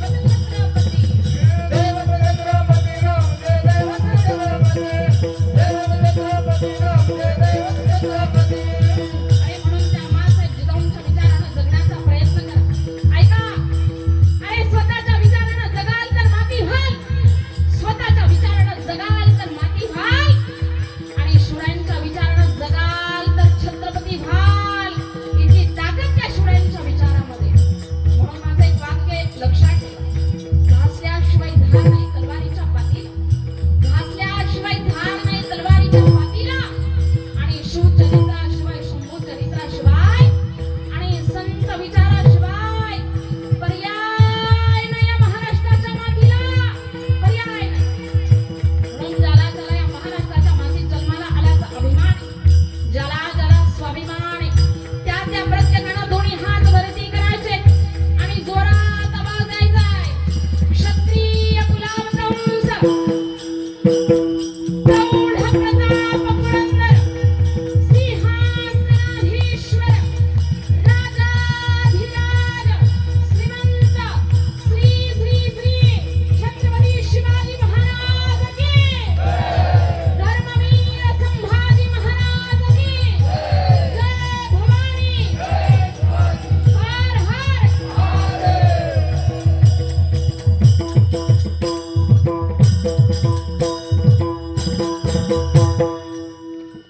खऱ्या अर्थानं त्या छत्रपतींच्या विचारानं जगण्याचा प्रयत्न करा. हे एवढ्या करता सांगितलं की या ठिकाणी महिला महोत्सव तुम्ही करताय. महिला महोत्सवाचं खऱ्या अर्थाने या ठिकाणी चीज झालं पाहिजे. ती फार काळाची गरज आहे आणि आदर्शवंत महिला या महाराष्ट्राच्या मातीमध्ये इतक्या होऊन गेल्या की त्यांचा आदर्श डोळ्यासमोर ठेवण्यासारखा आहे. या महाराष्ट्राच्या मातीमध्ये दुसरी एक स्त्री होऊन गेली, तिचं नाव आहे अहिल्यादेवी होळकर. अरे त्या अहिल्यादेवी होळकरांच्या जीवनातले संस्कार इतके मोठे होते. अखंड महाराष्ट्रावरती राज्य त्यांनी केलं, पण डोक्यावरचा पदर त्यांनी कधी पडू दिला नाही. हिला महाराष्ट्राची लेक आणि महाराष्ट्राची संस्कृती म्हणतात माता मौलाना. आणि तिचीच एक लेक या महाराष्ट्राच्या मातीमध्ये होऊन गेली, तिच्याच विचाराने जगणारी. तिचं नाव आहे प्रतिभा.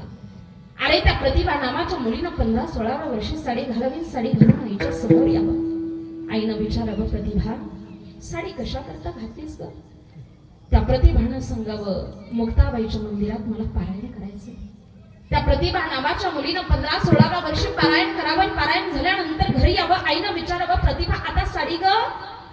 आई आता कायमच घालावीशी वाटते, कायमच घालावीशी वाटते म्हणणारी ती प्रतिभा नावाची मुलगी अखंड साडी घालते आणि साडी घालून आपल्या भारताच्या राष्ट्रपती पदापर्यंत जाते. तरी सुद्धा डोक्यावरचा पदर पडू दे.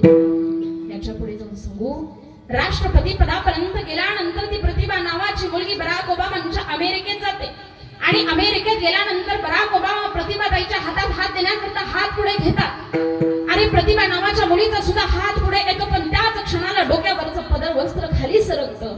खाली आलेला पदर सावरण्याकरता माझ्या प्रतिभाताईंना हात मागे घेतला. आधी आपल्या डोक्यावरचं वस्त्र सावरलं, पदर डोक्यावरती घेतला, नंतर त्यांच्या हातामध्ये हात दिला.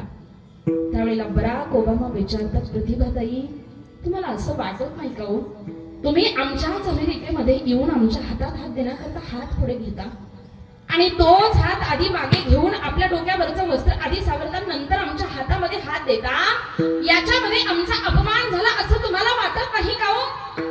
त्यावेळेला प्रतिभाताईच्या मुखात ते शब्द प्रतिभाताईने सांगावं, माझ्या डोक्यावरचा पदर सावरण्याकरता मी हात मागे घेतला होता, याच्यामध्ये तुमचा अपमान झाला की नाही झाला हे मला माहिती नाही, पण आमच्या संस्कृतीचा मान मात्र नक्की राखला गेला. अरे आपल्या संस्कृतीचा अमेरिकेत सुद्धा मान राखणारी खऱ्या अर्थाने ती प्रतिभाताई आपली आदर्शवंत असली पाहिजे, म्हणून तिच्या आदर्शानं जीवन जगण्याचा प्रयत्न केला. इथं बसलेल्या प्रत्येक मुलीला माझी विनंती असेल, जिवंतपणे तुमच्या मायबापाचं स्वप्न तुम्ही पूर्ण करा. ही फार काळाची गरज आहे, कारण माझ्या जीवनातलं दुःखही मायबापाने. माझा बाप माझ्या जीवनातून गेल्यानंतर माझं स्वप्न पूर्ण झालं. तुमच्या माहिती करता सांगते, माझ्या बापाची इच्छा होती माझ्या मुलीनं कीर्तन करावं, प्रवचन करावं, वारकरी संप्रदायाचा प्रचार प्रसार करावा, पण परिस्थिती नाजूक असल्या कारणानं वडिलांशी कुठल्या शिक्षण संस्थेत जाता आलं नाही आणि जिवंतपणे त्या ठिकाणी ते स्वप्न पूर्ण झालं नाही. दुर्दैवानं इयत्ता 10वी मध्ये असताना माझ्या डोक्यावरचं पितृक्षेत्र हरपलं. वडील माझ्या जीवनातून निघून गेले, अपघातात्मक निधन झालं आणि वडील निघून गेल्यानंतर 10 दिवस पूर्ण झाले. त्या दशक्रिया विधीच्या ठिकाणी पिंडदान करतात. त्या पिंडदानाच्या वेळेला ब्राह्मण सांगतात, तुमच्या जीवनात काहीतरी संकल्प करा. प्रत्येकजण संकल्प करतो, कोणी 1 दिवसापुरता, कोणी 1 महिन्यापुरता, कोणी 1 वर्षापुरता, पण त्या पिंडदानाच्या साक्षीनं मी ठरवलं, आपल्या बापाकरता आपल्याला 1 दिवसापुरता नाही, 1 वर्षापुरता नाही, तर संपूर्ण आयुष्यभराकरता संकल्प करायचा आहे. पिंडदानाच्या साक्षीनं त्या पिंडदानावरती हात ठेवला. वडिलांना नाना म्हणायची. म्हटलं, नाना तुमची इच्छा होती ना तुमच्या मुलीनं कीर्तन करावं, प्रवचन करावं, तुमचं लेकरू असं कीर्तन करेल, तुम्ही ज्या ठिकाणी असाल त्या ठिकाणी तुम्हाला आनंद झाल्याशिवाय. आणि आज असं वाटतंय, तो बाप ज्या ठिकाणी असेल त्या ठिकाणी त्या बापाला आनंद होत असेल. माझं कीर्तन समाजाला आवडेल नाही आवडेल, पण त्या बापाला भगवान पंढरीश्वरून परमात्म्याला जरी कीर्तन आवडलं ना तरी ते कीर्तन सार्थकी झालं. कारण बोधे बाबा म्हणायचे, गात असताना गावं भगवंता करता, कीर्तन करताना करावं भगवंता करता. काय गोड शब्द होते ना, छोटंसं वाक्य असतं पण खूप काही शिकून जातं. म्हणून विनंती असेल माझी तुम्हाला, या जीवनामध्ये जगत असताना माता मौल्यांनो आपल्या लेकरांवरती संस्कार उत्तम करा. आपल्या लेकीच्या हातामध्ये ज्ञानेश्वरी नावाचा ग्रंथ द्या. ती 5 वर्षाची मुक्ताबाई ज्ञानोबरायांना उपदेश करते आणि आपली 5 वर्षाची मुक्ताबाई गावातल्या एखाद्या स्टेजवरती कंबर हलवत नाचते. ही काय महाराष्ट्राला शोभण्यासारखी गोष्ट नाही बरं का. त्या नाचणाऱ्या मुलीनं एकदा म्हणावं, कंबर हलवी स्टेजवरती नाचणार नाही. सांगायचं असेल तर छत्रपती शिवराय सांगेल, सांगायचं असेल तर अहिल्यादेवी होळकर सांगेल, सांगायचं असेल तर राजमाता जिजाऊ महासाहेब सांगेल, आणि नाचायचं असेल तर कीर्तन नाचेल. नाचू कीर्तनाचे ज्ञान दीप लावू. अरे नाचा ना, या स्टेजवरती नाचा. मुलींनो, ज्या वेळेला रात्रीच्या 10-10:30 वाजता तुमच्या हातामध्ये 10,500चा मोबाईल येतो ना, नाही पाहावं तुमच्या गरीब आई बापाला. द्या ठेवून बाप कधीतरी तो मोबाईल बाजूला. ज्ञानेश्वरी गाथा कधीतरी घ्या हातामध्ये. अरे माझा बाप छाती उंच करून गावामध्ये सांगायचा. माझा बाप म्हणायचा, ही माझी मुलगी नाही, माझा हा मुलगा आहे, मुलगा माझा हा चतुर पक्षी म्हणायचे, आणि हा पक्षी ज्या घरात जाईल ना त्या घराचं कल्याण होईल. अरे काय सांगत होता बाप माझा, सांगू तुम्हाला. माझ्या बापाला माहिती होतं माझी लेक रोज शाळेमध्ये जाताना ज्ञानेश्वरी नावाचा ग्रंथ हातामध्ये घेते, रोज 10-5 उभ्या बसते आणि मग शाळेमध्ये जाते. विचार करा, कधीतरी तुमच्याही बापाने म्हणावं असं, त्याच्याकरता तो ग्रंथ हातामध्ये घ्या. ज्ञानेश्वरीच्या एका उभीला तुमच्या बोटाचा जर स्पर्श झाला ना, ती ज्ञानेश्वरीची उभी कधी तुमच्या जीवनाला स्पर्श करून निघून जाईल आणि कधी तुमच्या जीवनाचा उद्धार करेल ना, तुमच्याही लक्षात येणार नाही. बोधे बाबांना विचारलं होतं, बाबा जगण्याकरता काय लागतो. बाबांनी प्रपंचाचा त्याग केला, विषय सुखाचा त्याग केला, गाव सोडलं. गावात सप्ताह करता गेले तर बाबा मंदिरात राहायचे. बाबांना विचारलं, का हो बाबा जगण्याकरता हे लागत नाही का हो? त्यावेळेला बाबांनी सांगितलं जगण्याकरता दोनच गोष्टी लागतात. एक लागते माझी माय म्हणजे ज्ञानेश्वरी आणि दुसरा आपला बाप म्हणजे गाथा. याच्यापेक्षा जगण्याकरता काही लागत नाही. जगण्याकरता ह्या गोष्टी फार महत्वाच्या आहेत. म्हणून विनंती असेल माझी तुम्हाला ज्ञानेश्वरी गाथा हातामध्ये घ्या. जगण्याचं बळ आहे ज्ञानेश्वरी गाथा. आणि असे संस्कार जर आपल्या लेकीवरती करायचे असतील तर तिच्या हातामध्ये ज्ञानेश्वरी नावाचा ग्रंथ द्या. शेवटची एकच प्रार्थना या कीर्तनातून प्रत्येक माय माऊलीनं इथं बसलेला घरी घेऊन जा. वयाच्या 18 वर्षापर्यंत ज्ञानेश्वरीचं पारायण आपल्या घरातल्या लेकीकडून करून घ्या. आणि ज्या दिवशी तुमची मुलगी 18 वर्षाची होईल सासरी नंदायला निघेल आणि सासरी नंदायला जात असताना इथं बसलेल्या प्रत्येक माय माऊलीनं त्या धर्म मंडपात त्या लग्न मंडपात एक कृती करावी. ती कृती कोणती ऐका. ज्या वेळेला तुमची मुलगी सासरी नंदायला निघेल ना त्यावेळेला तिच्या सासरच्या लोकांना म्हणावं मी 5 मिनिटात जाऊन आले. तिनं कुठं जावं? तिनं घरात जावं. घरात गेल्यानंतर देवघरात जावं. देवघरात ठेवलेल्या भगव्या कापडामध्ये बांधलेला ज्ञानेश्वरी नावाचा ग्रंथ हातामध्ये घ्यावा. तिनं त्या लग्न मंडपात यावं आणि तिच्या सासरच्या लोकांना सांगावं आमची परिस्थिती गरीब आहे, आमची परिस्थिती नाजूक असेल, आम्ही आमच्या मुलीच्या लग्नात काय देऊ शकलो आम्हाला माहित नाही, काय नाही देऊ शकलो आम्हाला माहित नाही, पण ऐका ना आमच्या घरामध्ये विष्णू माऊली दरबारींच्या ज्ञानेश्वरीचं पारायण करणारी लेक तुमच्या घरात येते. तुमच्या घराचं गोकुळ झाल्याशिवाय राहणार नाही असं म्हणावं तुम्ही. असे संस्कार त्या लेकीवरती करा. आणि असे संस्कार होण्याकरता इथं बसलेल्या प्रत्येक महिलेनं अभिमानानं म्हणावं. काय म्हणावं सांगू तुम्हाला. नारी जातीचा जन्म घेतला आईला होणार का. नारी जातीचा जन्म घेतला जिजाऊ होणार का. भगव्या झेंड्याची शपथ घेवणी भंडारा लेणार का. भगव्या झेंड्याची शपथ घेवणी भंडारा लेणार का.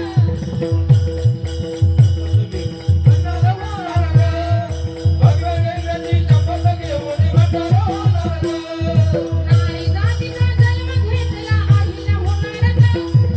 नारी जातीचा जन्म घेतला सावित्री होणार का.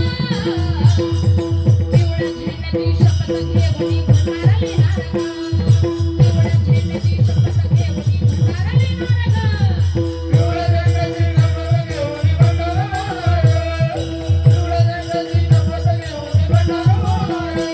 आई किती तू रूपवाना नक्षत्राची तू खाना. आई किती तू रूपवाना नक्षत्राची तू खाना.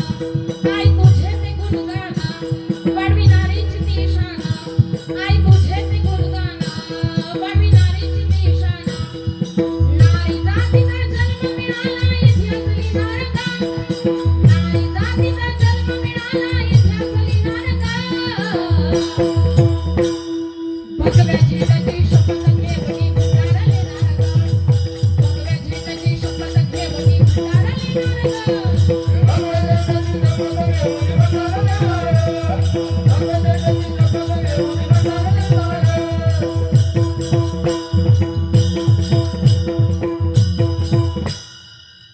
खऱ्या अर्थानं या मातीमध्ये जन्माला आल्यानंतर असं जगावं.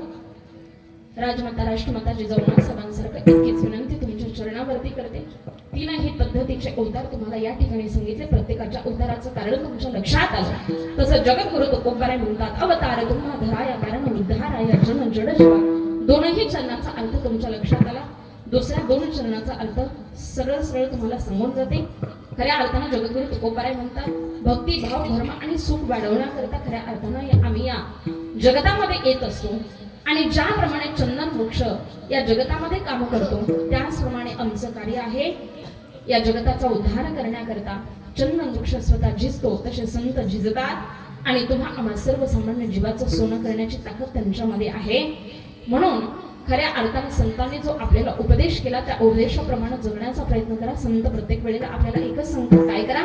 त्या भगवंताचं नामचिंतन करा, नामचिंतन करा, नामचिंतन करा. कारण त्या भगवंताच्या नामस्मरणामध्ये फार मोठी ताकद आहे. म्हणून सर्वांनी दोन्ही हात वरती करायचे आणि एकदम मोठ्या प्रेमानं भजन करायचे. सर्वांच्या हात दिसतंय बरं का मला. घेतले का?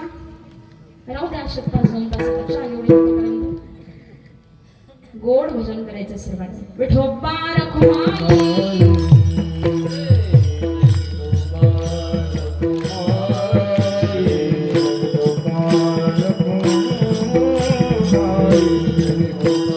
Thank you.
जाता जाता एकच विनंती करते, देव ते धर्माविषयी जागृत राहा, पवित्र अशी तुळशीची माळगळ्यामध्ये धारण करा, त्या भगवंताचं भजन करत करत आपलं जीवन समर्पित करा.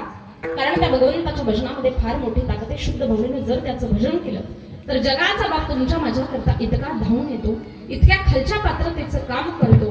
साधा या भक्ती काच नाही लाज धरीत, तो खऱ्या अर्थानं लाज धरत नाही. आपल्या महाराष्ट्रामध्ये घडलेलं ज्वलंत उदाहरण आहे. अहिल्यानगर नावाच्या जिल्ह्यामध्ये खंडाळा नावाचं गाव आहे. त्या खंडाळा नावाच्या गावामध्ये हरिभाऊ पवार नावाचे गेटमॅन ज्या वेळेला पंढरपूरच्या वारी करता जातात, 3 दिवसाची वारी त्या ठिकाणी त्यांची असते. पांडुरंग परमात्म्यानं आषाढीची मोठी वारी सोडावी, पांडुरंग परमात्म्यानं खाली उडी टाकावी आणि त्या रेल्वेच्या गेटवरती चाकरी करण्याकरता, नोकरी करण्याकरता यावं. 3 दिवसांना जेव्हा हरिभाऊ पवार माघारी येतात ना, हरिभाऊ पवार त्या ठिकाणी डिव्हिजनला जातात, इंग्रज अधिकाऱ्याच्या ऑफिसला माफी मागतात. 3 दिवसाच्या वारी करता पंढरपूरला गेलो, फार मोठा गुन्हा घडला, पुढची नोकरी जाऊ देऊ नका. त्यावेळेला खऱ्या अर्थानं त्या ठिकाणी हरिभाऊ पवारांना इंग्रज अधिकाऱ्यांना म्हणावं, 3 दिवसाच्या वारी करता तुम्ही पंढरपूरला गेले होते, खरं आहे? अहो खरंच गेलो होतो. अहो मग तुम्ही जर वारीला गेले होते तर गेट वरती उभा होता तो कोण होता? गेट बंद करणारा तिथं उभा आहे, गेट उघडणारा उभा आहे. त्या क्षणाला इंग्रज अधिकारी म्हणतो, तुमच्या उपस्थितीच्या सह्या सुद्धा रजिस्टर आहे, दाखवा ते रजिस्टर. ते रजिस्टर हरिभाऊ पवारांनी हातामध्ये घेतलं. जिथं जिथं पांडुरंग परमात्म्यानं सह्या केलेल्या होत्या ना बायकोपणो, तिथं तिथं तुळशीची पानं आणि बुका पडलेला होता. तो बुका माझ्या हरिभाऊ पवारांनी पाहिला, रजिस्टर छातीला पडवलं. हरिभाऊ पवार म्हणतात, पांडुरंगा दया घना, अरे किती करतोस आपल्या भक्तांकरता. माय बापानो, देवाची इच्छा आहे संतांच्या घरी राबायला मिळावं. फक्त ती इच्छा उपोर होण्याकरता आपण भक्त या पात्रतेपर्यंत पोहोचणं गरजेचं आहे. शुद्ध ज्याचा भाव झाला दुरी नाही देव त्याला, म्हणून शुद्ध भाव करा. इतकीच प्रार्थना तुमच्या चरणावरती करते. झालेली सेवा तुम्हा सर्व माता पित्यांच्या चरणी समर्पित करण्यापूर्वी पुन्हा एकदा सर्वांचं ऋण व्यक्त करते. या कार्यक्रमाचं आयोजन नियोजन करणारे, कार्यक्रमाला साथ करणारे, गायनाचार्य, मृदुंगाचार्य, टाळकरी वृंद, बसलेले संपूर्ण श्रोतृवर्ग, साऊंड सिस्टीमवाले सर्वांना धन्यवाद देते. आवर्जून कीर्तना करता. आज माझी बहीण गौरीताई या ठिकाणी उपस्थित आहे, तिचंही ऋण व्यक्त करते आणि अधिक विस्तार न करता लावलेल्या वेळेला याच ठिकाणी विराम देते. गणेश्वर माऊली